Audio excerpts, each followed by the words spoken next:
নিয়োগ দেওয়া ব্যক্তিদের বাইর করে না দেওয়ার ফল আমরা পাচ্ছি এবং পাইতে থাকব। এর আগে শীর্ষ আদালতের মাধ্যমে কু করার চেষ্টা হয়েছিল, আগামীতে এই ধরনের চক্রান্ত চলতেই থাকবে। কেউ যদি মনে করে থাকেন পরাজিত ফ্যাসিস্টরা এবং তাদের প্রভু ভারত সবকিছু মেনে নিয়ে বসে থাকবে, তাহলে কিন্তু বোকার স্বর্গে বাস করিচ্ছেন। ওদের ফেলে যাওয়া জঞ্জালগুলো সমূলে সাফ করেন। ছাত্ররা আনসার কাণ্ড ব্যর্থ করে দিচ্ছে, কিন্তু ছাত্রদের ডাকতে হবে কেন? পুলিশ আছে না, বিজিবি আছে না, আর্মি আছে না? ছাত্ররা কি ছাত্রলীগ না মাস্তান যে এরা এই শেষ পিটাবে সবাইকে আর সবাই ঠান্ডা থাকবে? এটা কোনো প্রসেস হইলো? আনসার অনেক আগে থেকে প্রস্তুতি নিতেছে, আমরা সবাই জানি। আর স্বরাষ্ট্র উপদেষ্টা লেজ মলতেছে বসে বসে। ওই যে দেখেন স্বরাষ্ট্র উপদেষ্টা মালদারে দেখেন কেমনে কথা কয়। 3 উপদেষ্টা এবং অন্যান্য যারা সহকর্মী সবার সাথে আলোচনা করে আমরা একটা সিদ্ধান্ত উপনীত হয়েছি, এখন থেকে রেস্ট প্রথা থাকবে না আনসারে। আর অন্যান্য যে যাদের দাবি দাওয়াগুলি আছে ওই জন্য একটা কমিটি করে দেওয়া হচ্ছে। এই কমিটি পর্যালোচনা করে আমাদের কাছে পাঠিবে এবং তা আমরা আন্তঃমন্ত্রণালয়ে বসে একটা সিদ্ধান্ত নিব। এইটি আপনাদের কাছে আপনার এই মেসেজটা সবাইকে পৌঁছায় দেন। রেস প্রথাটা একটু ব্যাখ্যা করলে ভালো হয়। রেস প্রথাটা হচ্ছে আমাদের নিয়ম নীতিমালা নিয়োগ বিধিমালা অনুযায়ী ওনারা 3 বছর চাকরি করার পরে 6 মাস যাবত ওনারা রেস্টে থাকে। এরপরে ওনারা আবার অঙ্গীভূত হয় 6 মাস পরে। এই 6 মাস ওনাদের জীবন জীবিকাটা একটু দুর্দশার মধ্যে থাকে, সেই জন্য ওনাদের মূল সমস্যাটা ওই জায়গায়। এই জন্য আমরা সবাই মিলে একটা একমত পোষণ করি যে এই প্রথাটা যেন বাতিল করা হয় নিয়োগ বিধিমালা থেকে। সেটা আমরা কিভাবে বাতিল করা হবে সেই প্রক্রিয়াটার মাধ্যমে আমরা এটাকে রেগুলার জব হিসাবে কিভাবে করা যায় সেটা আমরা দেখেছেন কথা কিতে পারে কাঁপিচ্ছে। হ্যাঁ, কাঁপিচ্ছে কেমন করে? আমি শিওর ডরাই প্যান্ট ভিজাই ফেলছে। এরা কোন আক্কেলে স্বরাষ্ট্র উপদেষ্টা বানাইছে? শোনা যায় এরা নাকি বিএনপির রিকমেন্ডেশনে করা হয়েছে, সত্য মিথ্যা জানি না। ওই নাকি কেউ গেলেই তাকে কয় যান বিএনপি করেন বিএনপি করেন, এটা নাকি কয় ওই বিএনপির প্রতি কৃতজ্ঞতায়। যাই হোক, সত্য মিথ্যা তো জানি না। আবার অনেকে আমার কাছে উষ্মা প্রকাশ করেছে যে আমি কেন ওরে 111 করছি, ওই নাকি ররে ফাটায় ফেলবে একেবারে, কারণ বিডিআর বিদ্রোহ নিয়ে ইন্ডিয়ারে ধরবে, ও ঠাইসা ধরবে। আপনাদের কি মনে হয় ইন্ডিয়ার সামনে দাঁড়ানোর হিম্মত রাখে? সব অপদার্থ উপদেষ্টা নিয়ে চলতেছে। আর এক উপদেষ্টা তৌহিদ সাহেব, উনি মায়ের বাচ্চা হবে তাই ছুটি নিয়ে নাকি আমেরিকা গেছে। এটা রক্তাক্ত বিপ্লবের পরে এই হইতেছে উপদেষ্টার অবস্থা। সাজেশন কইছে যে সমস্ত মামলা দেওয়া হইতেছে তার নাকি প্রথম পর্যায়ে পার হইতে পারবে না। তো এর দায় কার বলেন? আপনারাই বলেন। স্বরাষ্ট্র আইন উপদেষ্টার তো নাকি? যাই হোক, আসিফ নজরুল্লাহ এটা ব্যাখ্যা দিছে, কিন্তু এটা নিয়ে পরে আলাপ করবো। আজকে অন্য বিশাল প্রচুর আলাপ আছে, সেই জন্য আজকে এটা ধরিচ্ছি না। তো যে অভিযোগে মামলাগুলো দেওয়া হয়েছে তার বেশিরভাগ ক্ষেত্রে তো হাস্যকর। যেভাবে গ্রেপ্তার হচ্ছে অতি নাটকীয়, আর যেভাবে আদালতে তোলা হচ্ছে তার দায়িত্ব জ্ঞানহীন। আপনি যদি কোনো একজনকে অভিযুক্ত করে আদালতেই তোলেন, তারে মাইরা বিসি ফাটায় তো দিতে পারেন না, তাই না? আপনি শুরু করলেন ডিম মারা দিয়া, এটা মানা যায়। কিন্তু এখন আপনি এমন মাইর দিলেন যে বিসি ফাইটে যাবে। মাহমুদুর রহমানের উপরে কুষ্টিয়া আদালত প্রাঙ্গণে হামলা আর কালামানিকের বিসি ফাটায় দেওয়া কোন ভাবে আলাদা? আসিফ নজরুল কাছে দুটো নাকি আলাদা? আলাদা না, দুটো একই জিনিস। অগ্রজ সাংবাদিক মাহমুদুর রহমান সাহেব, উনাকে আদালতে কি নির্মম ভাবে রক্তাক্ত করা হয়েছিল, তখন আপনারা সবাই কি প্রশ্নটা করেছিলেন? আপনাদের টিভিতে কি এই নিউজটা দেখাতে পেরেছিলেন? বিএনপির আইনজীবীরা এই কাজ করতেছেন কলে, এটা সবাই কইতেছে। নিজের বিবেককে প্রশ্ন করেন কাজটা ঠিক করতেছেন কিনা। মানিকের বিসি ফাটাইলে পাবলিকে খুশি হবে। আমার তো মনে হচ্ছে যে পাবলিক খুশি করার মিশনে নামিছেন উপদেষ্টারা। একজন গ্রেপ্তারকৃত অভিযুক্তকে যদি নিরাপত্তা দিতে না পারেন, তাহলে ক্যান্টনমেন্টের মধ্যে আদালত বসান। ক্যান্টনমেন্ট ছাড়া তো এখন আপনাদের কোনো গতি নাই। কিছু হলে ক্যান্টনমেন্ট, কিছু হলে আর্মি, তো যান ক্যান্টনমেন্টের মধ্যে যে আদালত বসান, ওইখানে নিরাপত্তা দিতে পারবেন। তো মানিকের উপরে হামলার জবাব কিন্তু প্রফেসর ইউনূসকেই দিতে হবে, আজ হোক কাল হোক একসময় দিতে হবে। বিএনপির আইনজীবীদের কেউ এই প্রশ্ন করবে না। প্রফেসর ইউনূসকে এমন একটা বিব্রতকর প্রশ্নের মুখে ঠেলে দেওয়া কার স্বার্থে, কার উপকার করবে? মনে রাখেন, উনি যে আছেন এই জন্য ওয়েস্টকে আমাদের ব্যাপারে হোস্টাইল করতে পারতেছে না ইন্ডিয়া। উনারা আজাইরা বিব্রতকর পরিস্থিতিতে ফেলেন না, উনারা বিব্রতকর পরিস্থিতিতে ফেলবে ইন্ডিয়ান লেসপেন্সারেরা। আপনি যদি ইন্ডিয়ান লেসপেন্সারদের জন্য দেওয়া প্রভুপাদ উপাধি পাইতে চান, সেটা অবশ্য আলাদা কথা। তো প্রফেসর ইউনূসের ডিপেন্ড করলাম, এবার ওনার এটা ধরি না, কি কন? আর ধরি। স্যার, আপনি যে জাউরার লগে দেখা করছেন, এই যে ইন্ডিয়ান হাই কমিশনার, আমি খুব মাইন্ড করেছি। আপনার কেউ নিশ্চয়ই বলে যে পিনাকি হুদাই মুখ খারাপ করে। দেখেছেন কি টাইটেল করেছে? দেখেছেন পত্রিকার নিউজে? দেখেছেন?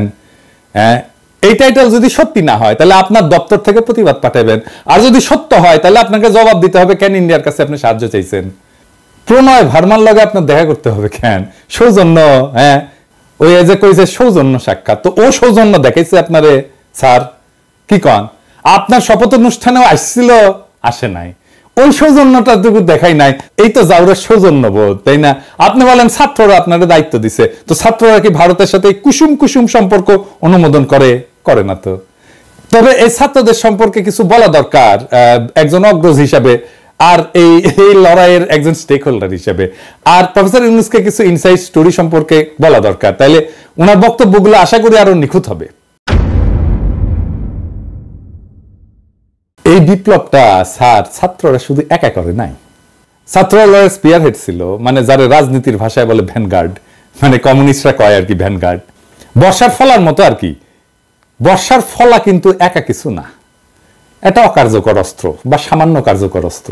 আর পিসের লাঠিটাও একা কিছু না, সামান্য কার্যকর অস্ত্র, কিন্তু দুইটা একসাথে এটা কার্যকর অস্ত্র হইয়া ওঠে। তো বর্ষার ফলাটা হইতেছে ছাত্ররা, আর জনতা হইতেছে পিসের লাঠিটা। ছাত্রদের সাথে জনতাও নামছিল, ব্যাপকভাবে নামছিল। শুধু বিশ্ববিদ্যালয়ের ছাত্র না, মাদ্রাসার ছাত্ররাও নামছিল, শহীদ হয়েছে কাতারে কাতারে। কে নামে নাই? রিকশাওয়ালা, গার্মেন্টস ওয়ার্কার, জামাত, বিএনপি, হেফাজতের কর্মীরা, আবু সাইদকে শিবিরের সাথী। তো গত 15 বছর ধরে যারা লড়াই করছে তাদের রক্ত অশ্রু কান্নার উপরে দাঁড়ায় আছে এই লড়াই। এই লড়াই দাঁড়ায় নাই, এই লড়াইকে আকাশ থেকে পড়ছে, হঠাৎ করে বিজয় আসছে। আবু সাইদ যে বুক চিতায় দাঁড়াইছে, এই দাঁড়ানোটা প্রথম কে দাঁড়াইছে বাংলাদেশে? দেখেন তো এই ছবিটা, গার্ডিয়ানে ছাপা হয়েছিল, বিএনপি কর্মী। তারা এইভাবে অসংখ্যবার দাঁড়াইছে। মুক্তিযুদ্ধ যেভাবে আওয়ামী লীগ কুক্ষিগত করেছিল, জনতার বিজয়কে আওয়ামী বিজয় রিডিউস করছিল, সে একই কাজ কইরেন না। আওয়ামী ন্যারেটিভের পরাজয় তো দেখলেন, এবার আপনাদের এই ন্যারেটিভও কিন্তু পরাজিত হবে যদি এটারে ছাত্রদের লড়াই হিসাবে শুধুমাত্র প্রতীয়মান করেন। 5 তারিখে আর্মি গুলি চালায় নাই, চালাইতে পারতো। চালাইলে কি হইতো? প্ল্যান কি ছিল? প্রফেসর ইউনূসকে জিজ্ঞেস করেন। আমি ওনারে একটা কাজ করতে রিকোয়েস্ট করছিলাম, স্যার তো জানেন আপনি, যাতে আর্মির গুলি করে ঠেকানো যায়। উনি কাজটা করছিলেন, আপনাকে ধন্যবাদ। ওনার কাজটা সূত্র ধরে আমার একজন বড় ভাই যিনি জাতিসংঘে কাজ করতেন, তিনি জাতিসংঘে কিছু গুরুত্বপূর্ণ ভূমিকা রাখছিলেন। জাতিসংঘের মহাসচিবের একটা ক্রুশিয়াল ভূমিকা ছিল। আমি প্রফেসর ইউনূসকে জানাইছিলাম যে এত কিছুর পরেও যদি আর্মি গুলি করে তাহলে প্ল্যান বি কি? আর্মির সাবেক জেনারেলরা আর্মি কনভয়ের সামনে দাঁড়াইতো। কারা কারা দাঁড়াইতো আমি আজকে নাম কইলাম না। হাসিনা যদি টিকা যাইতো তাহলে প্ল্যান সি ছিল। লড়াই এমন জায়গায় পৌঁছাইছিল যে আমরা সশস্ত্র লড়াই করলেও জিতে আসতে পারতাম, আর আমরা সেটা করতামও, আন্তর্জাতিক শক্তির সাহায্য নিয়ে করতাম, আগাইছিলামও। আর বেশি না কই। এইবার আমি একটা খুব খারাপ একটা সেন্সিটিভ প্রশ্ন করি, স্যার আপনারাও করি, ছাত্রদেরকেও করি, কিছু মনে করেন না প্রফেসর ইউনূস এবং ছাত্ররা। এই যে কয়েকশো পুলিশ মারা গেল, মাইরা যে টাঙ্গায় রাখা হলো, কে করছে? ছাত্ররা। আপনারা এটার ওনারশিপ নেবেন? নেবেন না তো। থানা আক্রমণ হইল একের পর এক, এমন কোন থানা নাই বাদ গেছে। পুলিশ যে আতঙ্কে পলাইলো, কে মাইরা টাঙ্গায় রাখছিল? কে? ছাত্র ভাই আপনারা রাখছিলেন? হ্যাঁ, কে করলো এটা নিশ্চয়ই বুঝতে পারতেছেন। এই বিপ্লবী সহিংসতা কোনো র্যান্ডম ঘটনা না, আর এইগুলো ছাত্ররা করেও নাই। কিন্তু বিপ্লবী সহিংসতার একটা ডিসাইসিভ রোল ছিল। হাসিনা না পড়লে পুলিশের পরে আমলাদের সিরিয়াল ছিল। হ্যাঁ আমি জানি, বাইচা গেছেন আপনারা।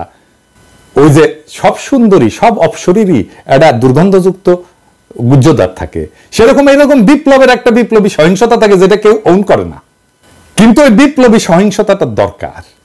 সেই জন্য আপনি বিপ্লবের পুরা গল্প কোনোদিন পাইবেন না, কারণ এই কথাটা কেউ বলবে না যে আমি এটা করেছি, কেউ বলবে না, কেউ স্বীকার করবে না, কিন্তু এটা হয়েছে। যাই হোক, তাই সবাইরা বাদ দিয়ে একটা গ্রুপকে মহিয়ান করে তোরা কৌশলকে বাদ দিতে অনুরোধ করি।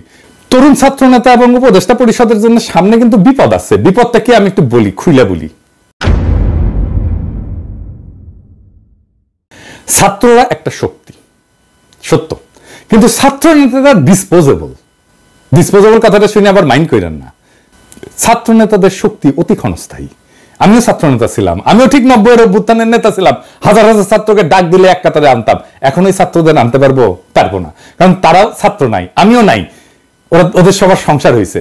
রাজশাহী মেডিকেল কলেজে গেলে হ্যাঁ সাবেক ছাত্র পরে পরিচিতি পাইছে, পিনাকি ভট্টাচার্য হয়েছে, সেই জন্য হয়তো আসবে অনেকেই। কিন্তু আমি যদি আজকাল পিনাকি না হইতাম কেউ আসতো না।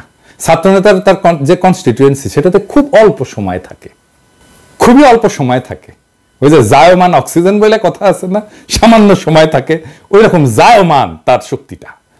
এই যে 90-এর অভ্যুত্থানের অগ্রপথিক ছাত্র নেতারা, এই যে দেখেছেন ওনারা কোথায়, এই যে বিচিত্রা প্রচ্ছদ প্রতিবেদন হয়েছিল আমাদের সময়, বিচিত্রা প্রচ্ছদ প্রতিবেদন হওয়া মানে বিশাল বিশাল ব্যাপার। বিচিত্রা প্রচ্ছদ প্রতিবেদন হয়েছিল, ওনাদের ছবি দেয়া, ওনারা কোথায়? কোথাও নাই। অথচ উনাদের কথায় তখন দেশ চলতো। এরশাদের পতনের পরে বাংলাদেশের ছাত্র নেতাদের মধ্যে 4 খলিফার চাইতে বড় ছাত্র নেতা আসে নাই। ওনাদের গত 40 বছরে কোনো বেল ছিল রাজনীতিতে? ছিল না। এখন আজকার ছাত্র নেতারা ডাকলে হাজার হাজার ছাত্র আসে। ঠিক 5 বছর পরে ওই ছাত্র ইউনিভার্সিটি থেকে বেড়ে গেলে সেই একই বাগানে আসবে নতুন কুড়ি, শুধু সেই সেদিনের মালি থাকবে না, ছাত্র রাজনীতি কফি হাউসের সেই আড্ডা, বুঝছাও, এটা থাকে না। বারবার ছাত্রদের সামনে আয় না, জনতাকে যে সামনের কাতার থেকে পিছে ঠেলে দেওয়া হইতেছে, তার সবচেয়ে বড় ভিকটিম হবে ছাত্ররাই, ছাত্র নেতারাই। তারা শক্তিহীন হইয়া পড়বে। রাজপথে ছাত্র জনতার বিপ্লবী ঐক্য হাসিনাকে পরাস্ত করছে, শুধু ছাত্ররা করে নাই। ক্ষমতা জিনিসটাকে আজকের ক্ষমতাবানদেরকে বুঝতে হবে খুব খেয়াল করে, কারণ এটা না বুঝলে আপনি ক্ষমতাকে ম্যানেজ করতে পারবেন না। কারণ ক্ষমতা খুব ডেঞ্জারাস জিনিস। আমি আপনাদেরকে বিপ্লবের একটা এক্সাম্পল দিয়ে দেখাই। ক্ষমতা কিভাবে বিপ্লবকে ধ্বংস করে দিতে পারে। রুশ বিপ্লব টেকেছিল, টেকে নাই। এত বড় সফল বিপ্লব টেকে নাই কেন জানেন?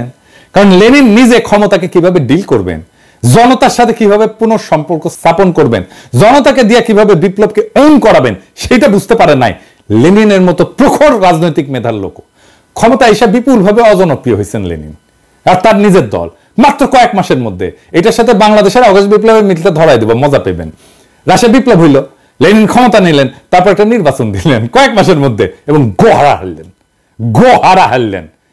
বিরোধী দল পেল 40% ভোট আর সে পেল মাত্র 25% ভোট।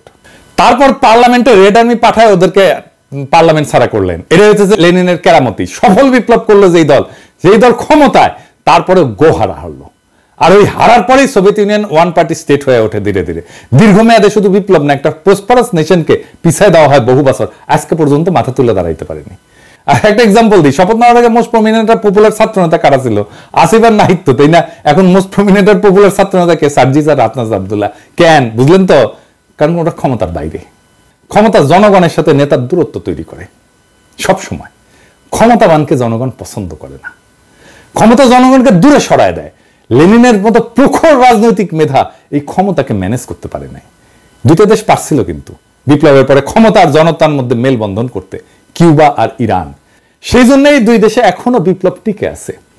আর এই অরাজনৈতিক এনজিও দুর্বল বুইরাদের ক্যাবিনেট পারলে ভালো, কিন্তু প্রফেসর ইউনূস তো খমিনেও না, লেনিনও না।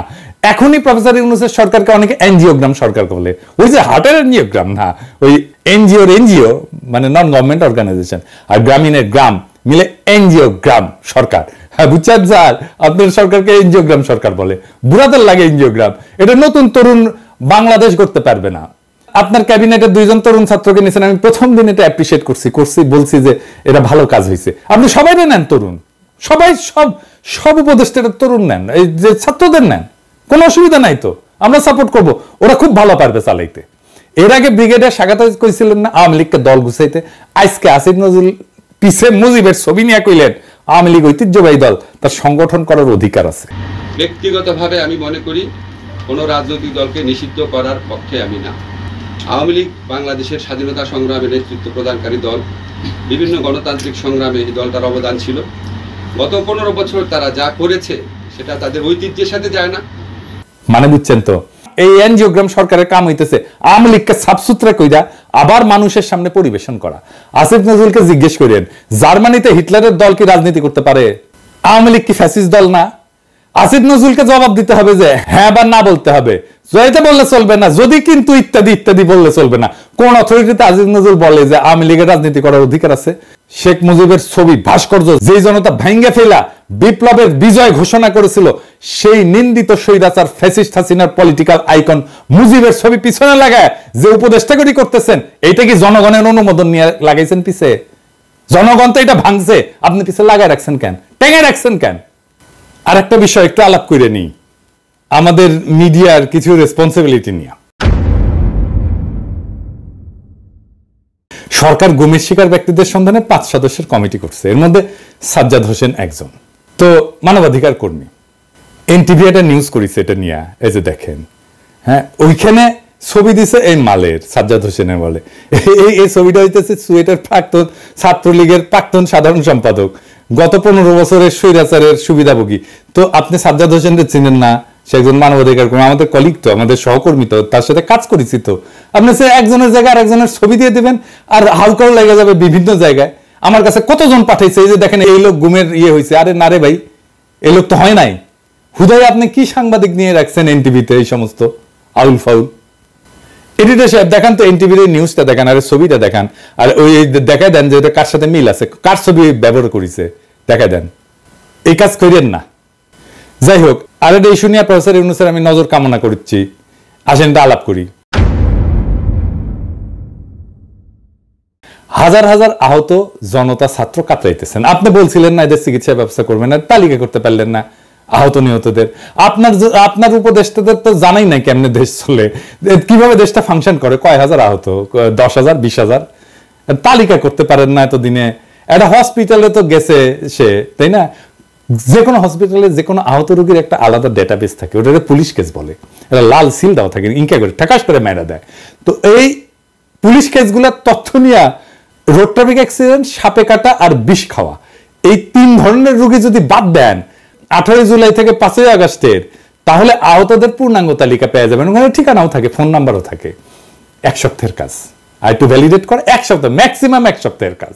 দেশ কেমনে চলে জানেই না, এইগুলারে আপনি উপদেশটা বানাইছেন তো বানাইছেন, বানান ছাত্রদের বানাইতেন, সবগুলোই ছাত্র নিতেন, খুব ভালো কাজ করবে। আমি প্রথমে 2 জন ছাত্র বানাইছিলেন উপদেশটা, আমি কইছিলাম এটা ভালো কাজ করেছেন, আর সবগুলোরে নিতেন ছাত্র, কোনো সমস্যা ছিল না তো। যাই হোক, এই আলাপে শুধু